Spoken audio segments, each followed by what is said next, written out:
Ok, je vais vous présenter rapidement le journal. Alors tout d'abord, ce journal, il est accessible avec le bouton journal qui affiche ou masque la fenêtre du journal.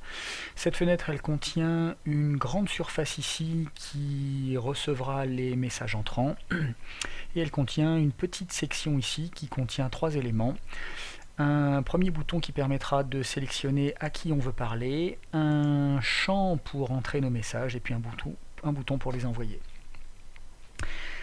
Alors ce que j'ai fait ici pour vous présenter tout ça, c'est que j'ai monté une petite partie en réseau avec Albert, Marie et Laurent. Et on va donc demander à chacun d'entre eux d'afficher leur journal. Voilà qui est fait. Et donc la première chose, eh bien, c'est que chacun, bonjour à tous, chacun peut parler avec tout le monde. Donc voilà ici Albert qui parle à tout le monde, Marie qui va répondre, hello tous. Et voilà, tout le monde voit les messages. Alors, un petit détail, vous voyez que les couleurs des textes ici sont les couleurs des joueurs. Donc, par exemple, Albert ici est en rouge. Les messages qu'il envoie sont affichés en rouge. Voilà.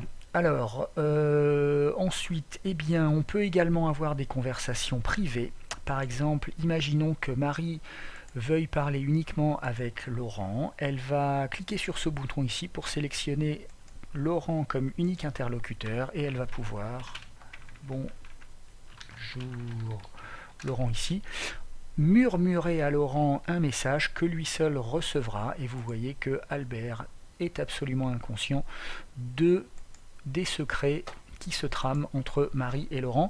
Si Laurent veut répondre à Marie, et bien de même, il va sélectionner Marie ici.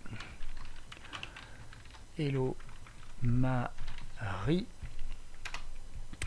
Entrée. Et voilà Marie qui reçoit la réponse de Laurent sans qu'Albert soit au courant. Alors quand vous avez terminé vos messes basses, n'oubliez pas ici de revenir en mode parler à tous, de façon à ce que tout le monde puisse voir à nouveau vos messages. Voilà, c'est presque tout. Il me reste juste un petit gadget à vous montrer. Et ce gadget, c'est le suivant. Lorsque vous double-cliquez sur un message, eh bien, le contenu du message est renvoyé dans la fenêtre, dans le champ d'input ici, dans le champ dans lequel vous écrivez. Alors ça peut être pratique pour partager des URL, des adresses. Par exemple, imaginons que Marie ait trouvé un super site qui s'appelle Google et qui montre de très belles images de dragons, et qu'elle veuille le partager avec ses deux amis, eh bien elle récupère l'URL, ce que je suis en train de faire ici avec un CTRL-C, elle va l'envoyer, alors on va réafficher les fenêtres de tout le monde, elle est bien en parler avec tous, elle va renvoyer cette URL à tout le monde, donc chacun la reçoit, et imaginons qu'Albert veuille aller regarder cette URL, eh bien il double-clique ici sur le message de Marie et il n'a plus qu'à sélectionner son contenu, à le copier ici avec un CTRL-C et à le renvoyer, je vais fermer cette fenêtre là ici, en rallumer une nouvelle, à le renvoyer dans une nouvelle fenêtre pour récupérer tout de suite l'URL que Marie lui a envoyée. Voilà, donc ça permet de partager des liens, des URL, etc. Voilà, et bien je vais m'arrêter ici, c'était assez rapide, merci d'avoir suivi, et puis à très bientôt dans la prochaine vidéo.